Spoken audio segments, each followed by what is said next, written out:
Hello, mambo vipi? Leo nawaletea family challenge.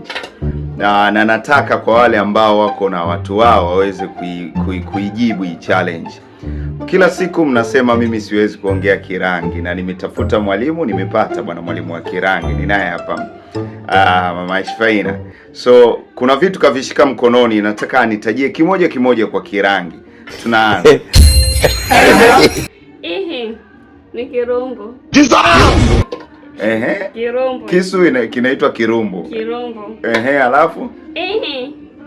Ni itumbetu. Tumbetu. Bakuli inaitwa itumbetu. Bakuli inaitwa itumbetu kwa Kirangi. Ni mpolonge. Mpolonge. Kwa Kirangi sufuria ni mpolonge. Si mmesikia?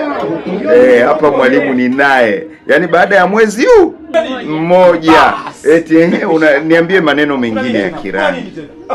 Kwa sisi watu wa Kondoa, unajua nataka nijifunze nijue. Niambie maneno mengine. Niambie kwa Kirangi alafu nitafsirie kwa Kiswahili. Goodbye.